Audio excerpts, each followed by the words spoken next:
오늘 하나님께서 우리에게 허락하시는 말씀은 신약성경 로마서 6장 3절부터 6절까지 말씀입니다. 우리 한 목소리로 받들어 읽습니다. 3절 시작합니다. 무릇 그리스도 예수 합하여 세례를 받은 우리는 그의 죽으심과 합하여 세례를 받은 줄을 알지 못하느냐. 그러므로 우리가 그의 죽으심과 합하여 세례를 받음으로 그와 함께 장사되었나니 이는 아버지의 영광으로 말미암아 그리스도를 죽은 자 가운데서 살리심과 같이 우리로 또한 새 생명 가운데서 행하게 하려 하심이라. 만일 우리가 그의 죽으심과 같은 모양으로 연합한 자가 되었으면 또한 그의 부활과 같은 모양으로 연합한 자도 되리라. 아멘.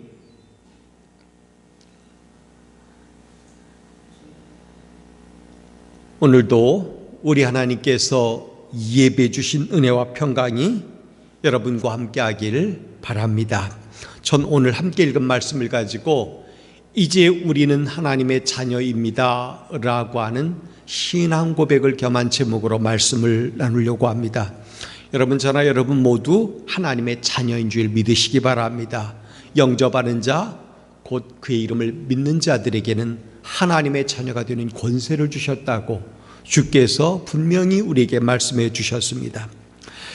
여러분, 어떨 때 은혜를 받았다라고 느껴집니까? 깊은 은혜를 경험할 때가 언제인가 하는 거죠. 이를테면 찬양할 때 그러한지, 기도의 깊음 가운데 들어갈 때 그러한지, 아니면 예배를 통해서 그러한지, 말씀을 읽으며 묵상할 때 그러한지, 어떨 때 그러한가 하는 거죠.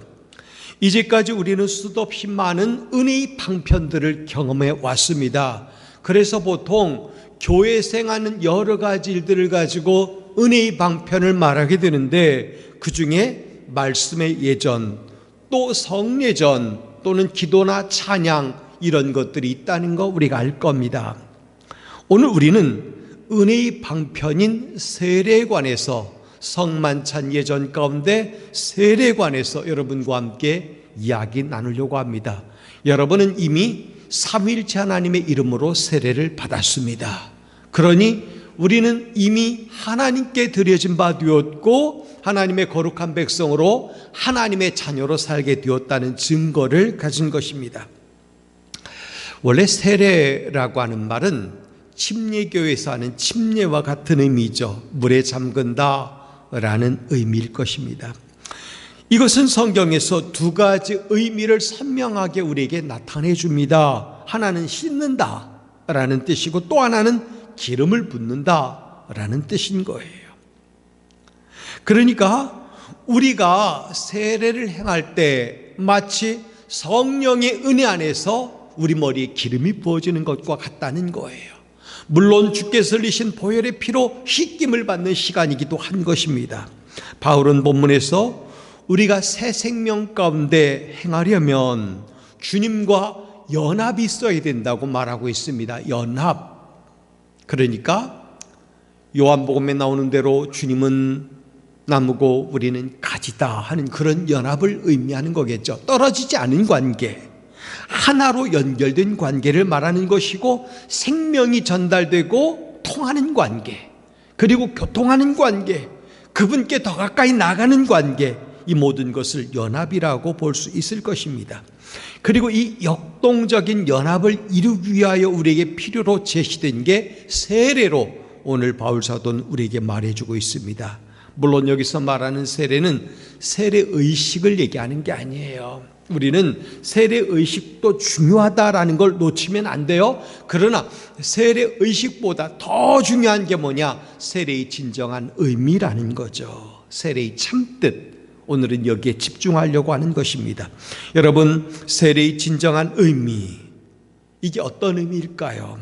좀 더 거슬러 한참 올라가서 구약의 맥락에서 보면 어린 나이에 양피를 베어서 할례를 받게 됐는데 낳은 지 8일째, 구속의 백성이라고 하는 의미로 하나님의 거룩한 백성으로 구별되었다라는 뜻이 할례였습니다.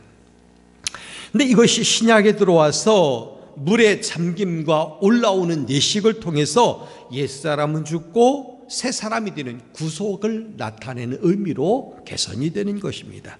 발전이 되는 거죠. 자, 그렇다면 예수님과의 역동적인 연합은 어떻게 이루어질까? 그 첫 번째가 4절 말씀에 나오는 거예요. 우리 4절 한번 읽어볼까요? 시작. 그러므로 우리가 그의 죽으심과 합하여 세례를 받음으로 그와 함께 장사되었나니. 여러분, 예수님과 함께 장사됨으로 연합이 이루어지는 거예요. 주님과 더불어 죽지 않으면 연합이 이루어지지 않는다는 것입니다. 옛사람에 대해서 그냥 살아있으면 절대 연합할 수가 없는 거예요. 왜 우리가 주님 앞에도 온전히 나가지는 못하는가? 주님의 말씀에 더 귀를 기울이지 못하는가? 주님의 뜻을 헤아리려고 하지 않는가? 그것은 옛사람의 욕심이 살아있기 때문에 그러는 거예요. 그런 것들이 우리 발목을 잡고 우리를 묶어놓기 때문에 십자가 보좌 앞으로 더 가까이 나가지 못하는 거예요. 이 말을 좀 더 이해하기 쉽게 표현해 보면 어떤 것이냐면, 세례를 통하여, 세례로 말미암으로 우리도 2000년 전에 십자가에 달려 죽으신 예수님과 하나가 되어 함께 죽었다라는 뜻이에요. 물론 시간적으로 해석하면 말도 안 되는 얘기죠. 그러나 분명한 것은 세례를 받을 때 우리는 신앙 고백 차원에서 2000년 전에 이미 주께서 십자가에 달려 죽으심과 같이 그 현장에서 나도 죽습니다 라고 하는 뜻으로 세례를 받는다는 것입니다. 그러니 세례의 진정한 의미는 의식이 아니라 연합으로 예수님의 죽으심을 함께 경험하는 그런 구속사건 속에 내가 들어간다라는 뜻인 것입니다. 즉 예수님과 함께 나를 장례를 거행했다는 거죠. 나의 장례를 거행했다라는 말인데, 내 죄를 대신하여 죽으신 예수님과 함께 나 역시 죄에 대하여 죽고 장례 예식을 치렀다는 거예요. 성도 여러분, 우리는 죄에 대하여 죽은 자들입니다. 그렇기 때문에 우리 안에서, 우리의 삶의 자리에서 죄가 활동하도록 내어두면 육인 거예요. 잘못 사는 거예요. 죄가 활동하도록 내두면, 그냥 버려두면, 방관하면 그건 잘못된 거예요. 이렇게 할 수 있죠. 적극적으로 죄에 가담하지 않더라도 이건 분명히 잘못된 것이고, 죄를 방조하는 것도 아이고 저 사람의 삶이지라고 하는 것, 공동체 안에서, 신앙 공동체 안에서 그런 일들이 버젓이 벌어지는데도 그냥 방임하는 것도 역시 마찬가지로 잘못된 거라는 거예요. 그렇기 때문에 우리는 우리 신앙 공동체를 정결하게 하려고 늘 애써야 되는 것입니다. 비근한 예로 아간의 범죄 사건을 생각해 보세요. 하나님께서 아이성으로 올라갈 때 어떻게 했습니까? 명령하기를 다 진멸하라 그랬거든요. 근데 그들이 올라가서 정복할 때 취한 것 가운데 자기 욕심을 따라서 일부를 가져왔다는 거 아니겠습니까? 아간이. 그게 제비뽑기를 통해서 발견되고 결국은 고백하게 되고, 근데 그 책임을 아간에게만 묻습니까? 그게 아니잖아요. 공동체의 책임이 되었다는 것입니다.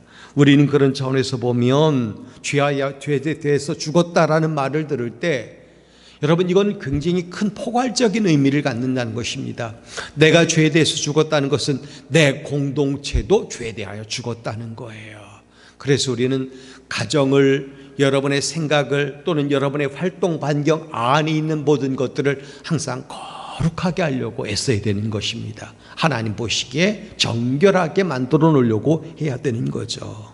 그렇기 때문에 우리는 예수님과 함께 장사되었다라는 말 속에 나의 죄가 이미 죽었구나, 죄로 인하여 다시금 활동하지 못하도록 만들어야 된다는 거 기억해야 돼요. 여기에 대해서는 청산의식을 가져야 되는 것입니다. 깨끗하게 청산되었다라는 생각을 갖고 살아야 되는 거예요. 두 번째로 연합은 어떻게 이루어지느냐? 예수님과 함께 다시 살리심을 받음으로 이루어지는 거예요. 죄에 대하여 죽고 다시 살리심을 통해서 이루어지는 것입니다. 바울은 4절에서 계속해서 말하죠. 같이 읽어봅니다. 시작. 이는 아버지의 영광으로 말미암아 그리스도를 죽은 자 가운데서 살리심과 같이 우리로 또한 새 생명 가운데서 행하게 하려 하심이라. 아멘. 예수님을 죽은 자 가운데서 살리신 것은 아버지의 영광인데, 죽은 자를 살리시며 온전하게 하는 능력이 아버지께 있습니다.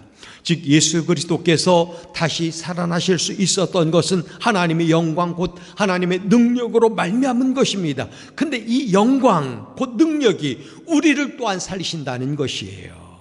바울은 이 사실을 고린도 후서 13장 4절에서 이렇게 말합니다. 그리스도께서 약하심으로 십자가에 못 박히셨으나 하나님의 능력으로 살아 계시니 우리도 그 안에서 약하나 너희에게 대하여 하나님의 능력으로 그와 함께 살리라 그랬어요. 함께 살리라. 우리가 가진 어떤 능력으로 우리가 다시 살아난 것이 아니라는 겁니다.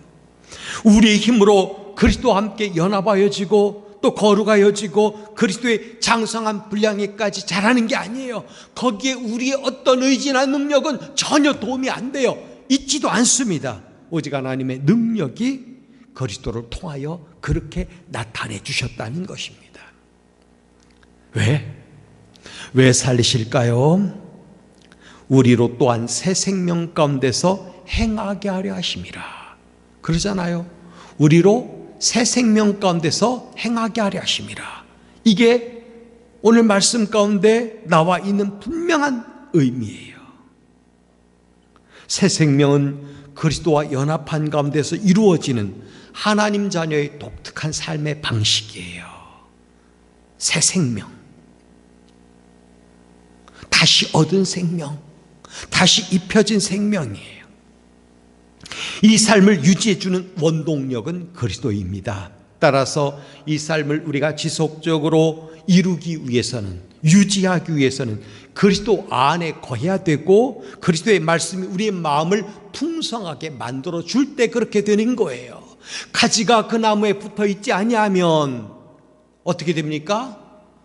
마르고 버려지고 결국은 모아다가 불에 던져 사른다 그랬어요. 생명이 없다는 거예요. 생명을 상실하고 마는 겁니다. 그러나 어떻게 됩니까? 연합하고 있으면 생명이 유기적으로 교통하는 거예요.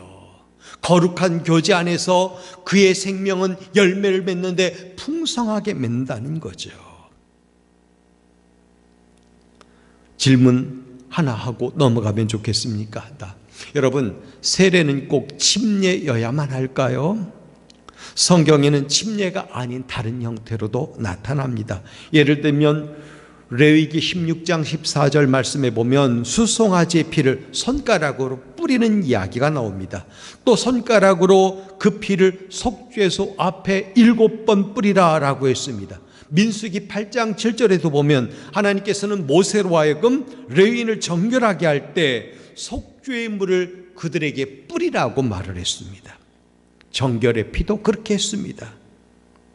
나병에서 정결함을 받은 자에게 흐르는 물에서 잡은 새의 피를 7번 뿌려 정하게 하라고도 했습니다.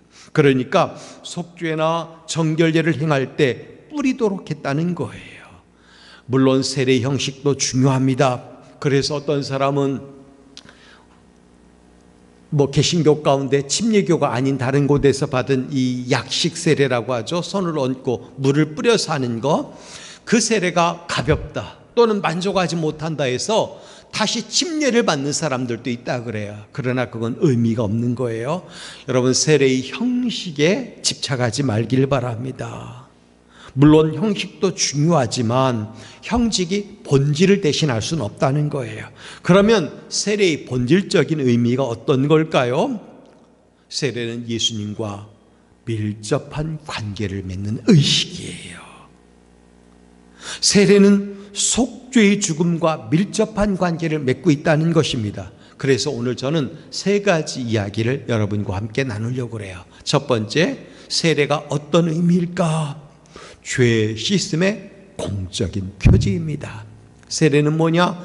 죄 씻음을 받았다라고 하는 공적인, 드러내는 표지라는 거예요. 거룩한 공회 앞에서 세례를 받음으로 이 사람은 더 이상 죄인이 아니다, 죄 씻김을 받은 사람이다, 그런 삶을 살기로 했다라고 나타내주는 표지가 바로 세례라는 거예요.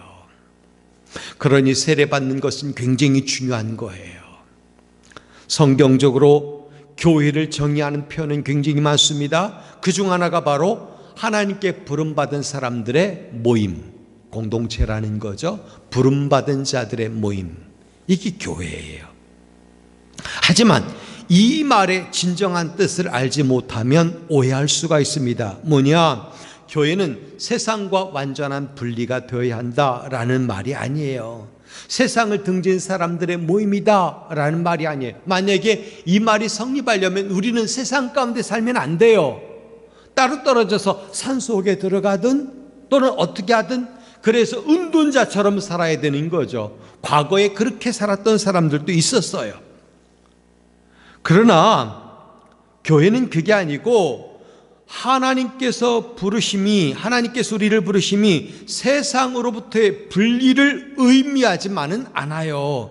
오히려 하나님의 뜻은 세상 속에서 이루어져야 되는 게 굉장히 많습니다. 그렇기 때문에 교회는 에클레시아라고 하는데 모이고 흩어지는 공동체라고 하는 의미가 들어있는 거예요. 구별된 사람들이 모여서 하나님께 예배하고 기도하고 찬송하고 말씀 듣고 배우고 가르침을 받아서 그 가르침을 받은 대로 세상에 나가서 삶으로 예배자의 삶을 사는 것, 이게 바로 거룩한 성도들의 삶이거든요. 그러니까 그들의 삶은 가정에서 이루어지고 직장에서 이루어지고 또는 공동체 안에서 여러 가지 다양한 형태로 이루어지는 것입니다.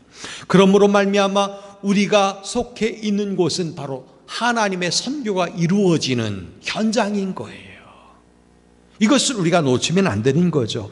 농부가 농토를 잃고서야 어찌게 농부라고 말할 수 있겠습니까? 교회가 세상을 잃고서는 교회라고 말할 수 없는 거예요. 하나님의 뜻은 모든 삶의 영역에서 나타나야 하는 것입니다. 교회가 선포하는 메시지가 세상 가운데 들어가야 되는 거예요. 성도의 삶을 통해서 많은 다양한 사람들 속에 파고 들어가야 되는 것입니다. 나는 삶으로 하나님의 메시지를 드러내줘야 되는 거예요. 거룩한 자의 언어, 거룩한 자의 삶, 거룩한 자가 걸어가는 길, 거룩한 자가 나타내는 생활 양식, 이런 것들이 다른 사람들에게 먹혀 들어갈 때 선교가 이루어진다라는 것이고, 먹혀 들어가지 않으면 선교가 이루어지지 않는 거예요. 잘못된 삶을 살았다는 거죠. 그렇기 때문에 우리가 어떤 모습으로 세상에 존재하는가가 중요한 건데, 이게 바로 성도의 정체성이라는 말이죠. 바람직한 정체성을 갖고 살면 반드시 하나님의 선교가 그 현장에서 나타나게 돼 있어요.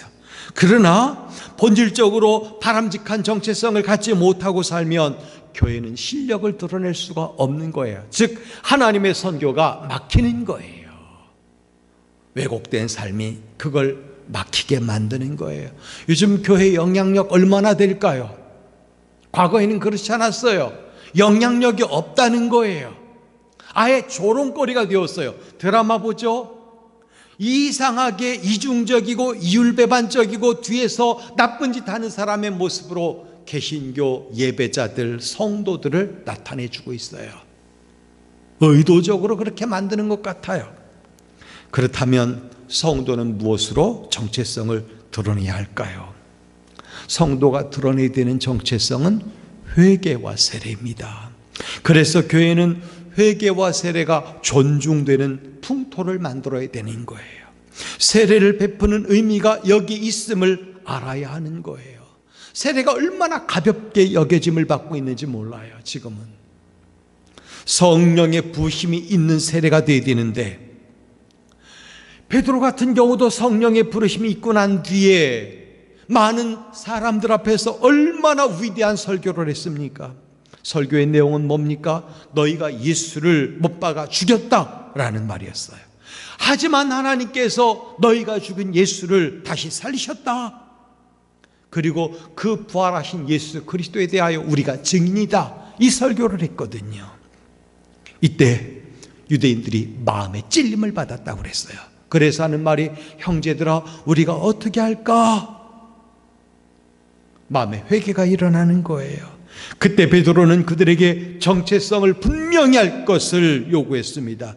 그게 사도행전 2장 38절에 나오는 얘기인데, 너희가 회개하여 각각 예수 그리스도 이름으로 세례를 받고 죄 사함을 얻으라. 그리하면 성령을 선물로 받으리라 그랬습니다. 믿음으로 살고자 한다면 회개가 선행돼야 돼요. 성도로 사는 데 있어서 마음을 전환하는 회개가 필수적인 요소고, 마음의 방향이 바꿔진 상태에서 세례가 이루어져야 되는 거예요. 그런데 사실은 이런 확인 작업이 쉽지가 않은 거예요. 저도 수도 없이 많은 사람들에게 세례를 집례했지만 이 확인이 쉽지가 않아요. 고백은 받죠? 회개하십니까? 또는 예수를 구주로 믿습니까? 평생 예수를 구주로 믿겠습니까? 다시는 죄에 빠져 살지 않겠습니까? 이야기는 하지만 그것을 충분히 검토할 수 있는 여유도 없고 방법도 없다는 거예요. 교회가 그렇다는 거죠.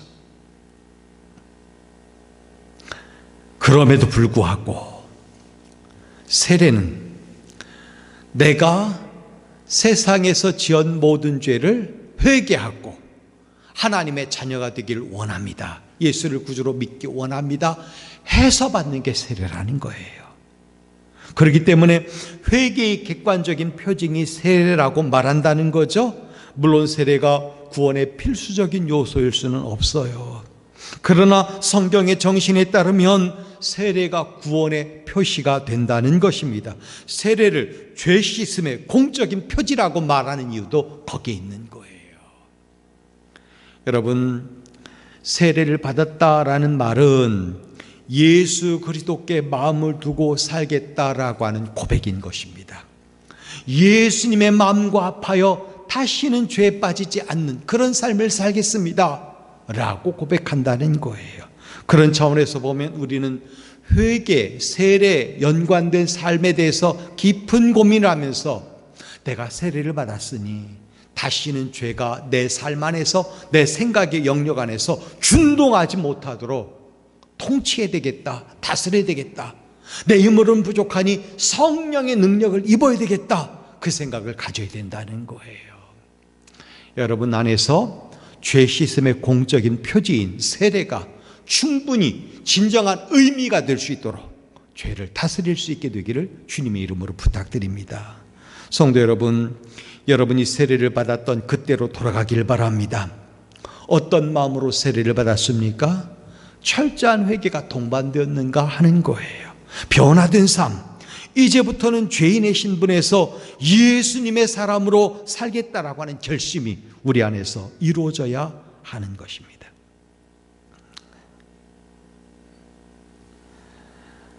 이어령이라고 하는 분은 굉장히 늦은 시간에 73살에 세례를 받았습니다. 그 전까지는 나름대로 자기 철학, 자기 주관이 강했고 많은 젊은이들에게 인기 있는 교수로 삶을 살았고, 그리고 세상에서 누릴 것 많이 누리고 살았죠.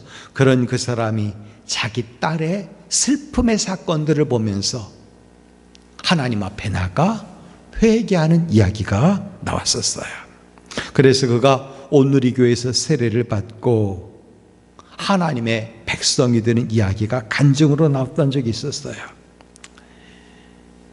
그 속에 들어가 보면 어떤 것이 있냐면, 그 딸이 하나님 나를 버리십니까? 원망하며 울며 기도하며 그랬다는 거죠. 비행기에서도 기도했다는 거예요. 눈 수술 때문에. 근데 아버지는 그런 신앙이 없으니까 그냥 우는 딸을 지켜볼 뿐이었다는 거죠. 한국에 와서 안과병원에서 수술하고 검사를 했는데 의사 선생님이 눈에 이상이 없는 건강한 눈이었다라고 말을 했다는 거죠. 분명히 미국에서는 굉장히 안 좋았고 나쁜 상황이었고 치료가 어렵다는 얘기를 들었는데, 기도하는 중에 하나님의 손이 어루만져 주셨던 것 같아요. 그렇게 눈이 낫고 암에서 해방되고 아들도 좋아지고 온누리교회 새벽기도에서 그 딸이 간증을 했는데, 32살서부터 15년 동안 겪었던 그 삶에 대한 간증을 했다는 것이죠. 그 간증을 들은 성도들이 다 울고 하나님 앞에 돌아오는 시간을 가졌는데, 이때 그의 아버지인 이어령 박사도 감동을 받은 것입니다. 뭐라고 고백을 했냐면, 아버지인 내가 못해준 게 있는데 하나님이 그 일을 해줬으니 얼마나 굉장하냐, 내가 못해준 것을 해주신 하나님이 얼마나 위대하냐 하면서 나도 신앙을 가지겠다 라고 말했다는 거예요. 그렇게 돌이킨 거죠. 회개하고 돌이킨 거예요. 그래서 세례를 받았다는 거죠. 여러분, 세례는 이만큼 굉장히 중요한 공적인 표지인 거예요. 혹시라도 세례 받음에 꺼리낌이 있거나 받은 세례에 대해서 부족함을 느끼는 사람이 있다면 일단 다시 세례를 받을 필요는 없어요. 재세례는 안 되는 것입니다. 그러나 회개는 계속할 수 있는 것이니까 죄를 분명히 다스릴 수 있는 회개를 할 수 있게 되기를 바랍니다. 그래서 죄 씻음의 공적인 표지인 세례가 온전히 진정한 의미가 될 수 있도록 여러분이 만들어 나갈 수 있게 되기를 바랍니다. 두 번째, 세례의 의미가 뭘까? 그것은 주와 연합하는 것입니다. 주님과 연합하는 것이 세례예요. 바울 사도는 우리가 주의 죽으심과 같은 모양으로 연합한 자가 되어야 한다라고 선언을 했습니다. 주님과 연합한 자는 주님과 같은 처지에 놓여야 되는 거예요. 주님의 뜻을 좇아 행하고 주님의 뒤를 따르는 자가 되어야 되는 거예요. 온전한 편이라고 생각하진 않지만 이런 존재 방식을 우리는 거룩한 부하, 거룩한 종 또는 거룩한 따름, 여러 가지 말로 말할 수 있겠죠. 아무튼 주의 발자취를 따르는 삶을 사는 게 주님과 연합한 자가 취해야 될 생활 방식이라는 것입니다. 타락한 인간은 그 어떤 방법으로도 구원 얻지 못합니다. 구원은 세상이 줄 수 없습니다. 사람의 관례로도 얻을 수 없는 거예요. 오직 나 자신을 그리스도와 함께 십자가에 못 박음을 통하여 새로운 생명을 얻고 영원한 생명을 얻는 것입니다. 우리는 이전에 죄 종로로 다며 죄에 매어 살았습니다. 아담의 죄로 말미암아 죄인된 인간은 그렇게 살아왔습니다. 부패한 마음은 끊임없이 죄를 추구하고 죄의 길을 걸었습니다. 끊임없이 범죄하여 하나님의 영광에 이르지 못했습니다. 그럴 능력이 없었어요. 성경은 이것을 사망에 이른 것으로 표현을 했습니다. 그러나 하나님의 사랑이 우리에게 나타났습니다.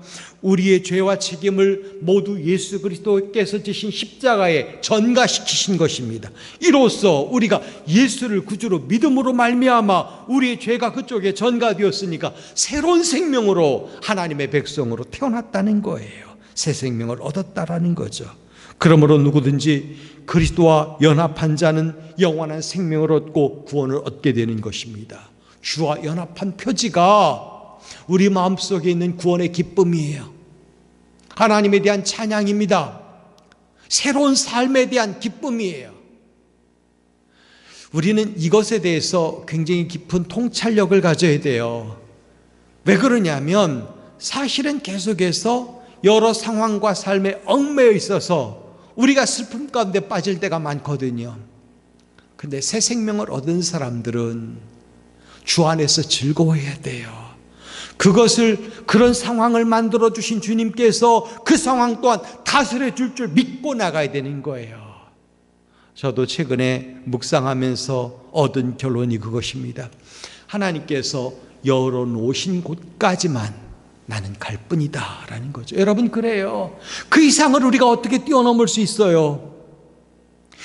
예를 들어서 히스기야 왕이 죽게 되었을 때 하나님 앞에 그가 회개하며 기도합니다. 그래서 그의 생명을 연장시켜 주시는데, 만약에 하나님이 연장시켜 주시지 않았다면 그는 1차 선고받은 그 삶까지밖에 못 살 거예요. 하나님이 열어놓으신 곳까지만 가는 거예요. 하나님이 15년을 더 열어놓으셨기 때문에 히스기야가 그 길로 또 갈 수 있었던 거예요.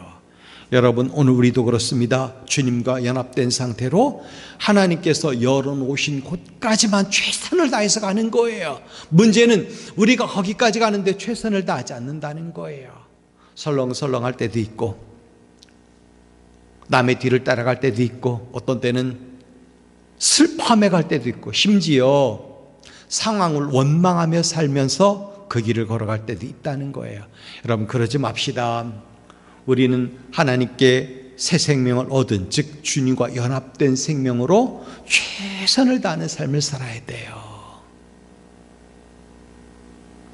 거기까지 걸어갈 때까지 최선을 다할 때 하나님이 또 모르죠. 연장시켜 주실지 열어놓으실지 모르는 거예요. 그건 우리가 할 수 있는 거 아니고 하나님이 해 주시는 거예요. 은혜로 주시는 것뿐이고, 우리는 내게 주어진 삶 속에서 주님과 연합된 상태로 최선의 길을 걸어갈 뿐인 거예요.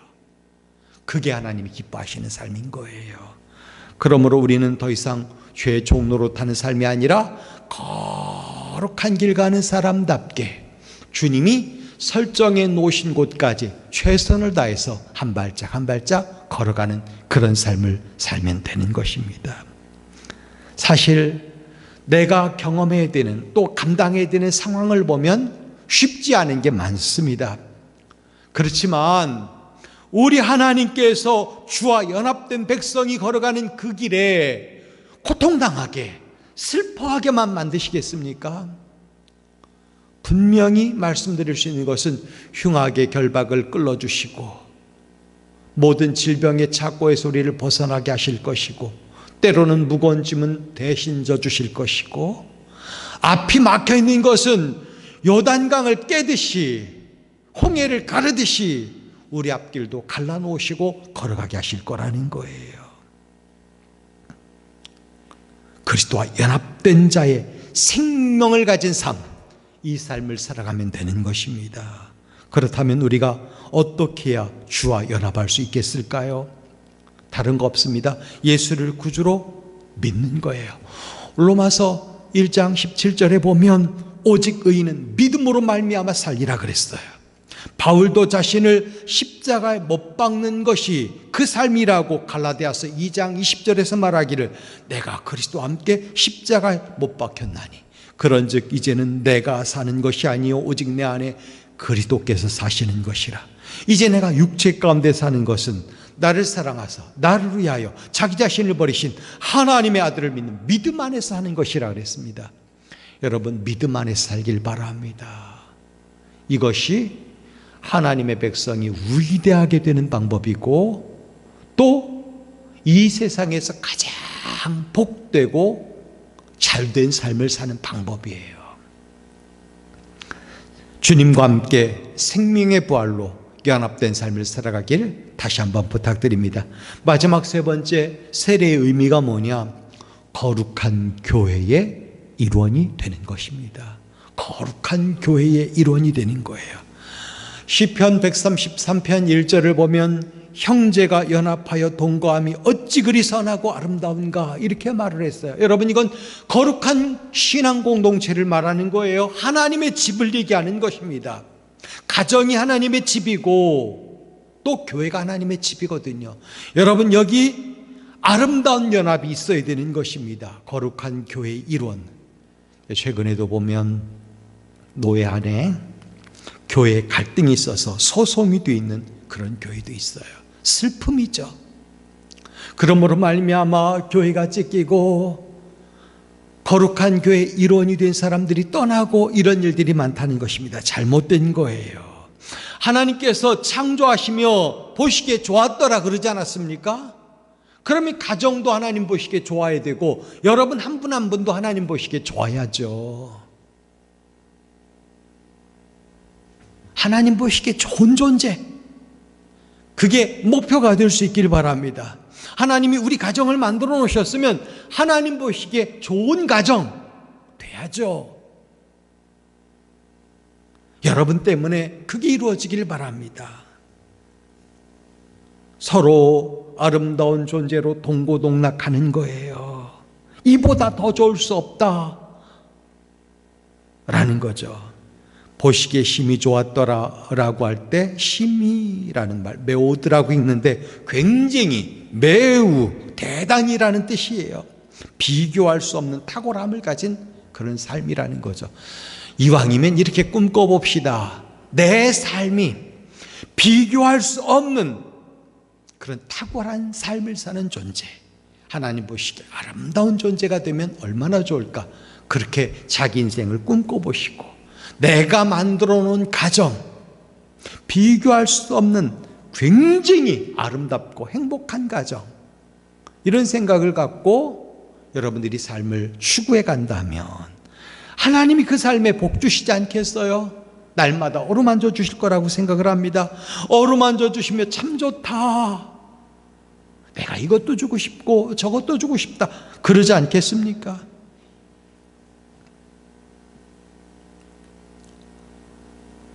여러분은 하나님의 창조의 위대한 작품입니다. 가장 위대한 존재예요. 사람이 태어날 때는 약 2조 개의 세포를 가지고 태어난대요. 성인이 되면 약 60조 개의 세포를 가진 존재가 된다 그래요. 이거 누가 만드셨을까요? 사람이 만들 수는 없어요. 유기적으로 연합하고 활동하게 만든 분이 하나님이에요. 아름답게 활동하도록 만들어 놓으셨다는 것입니다. 그러므로 내 삶을 망가뜨리면 안 돼요. 함부로 굴리면 안 되는 것이고, 저렴하게 자기의 삶을 추구해 나가면 안 되는 것입니다. 이거는 하나님이 기뻐하지 않아요. 슬퍼합니다. 그렇게 거룩한 존재와 또 그렇게 아름다운 존재가 서로 만나도록 하신 것도 하나님의 뜻이거든요. 그러니 그때 생명의 원리답게 연합하여 동거함이 어찌 그리 아름다운가, 선한가 라는 말이 나오도록 만들어줘야 된다는 것입니다. 이게 바로 거룩한 교회예요.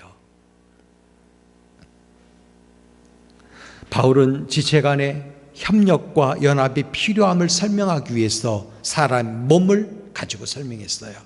나는 손이 아니니 몸에 붙어있지 않다라고 말할 수 없다는 거죠. 다 한 몸 안에 붙어있는 유기적인 존재라는 거예요.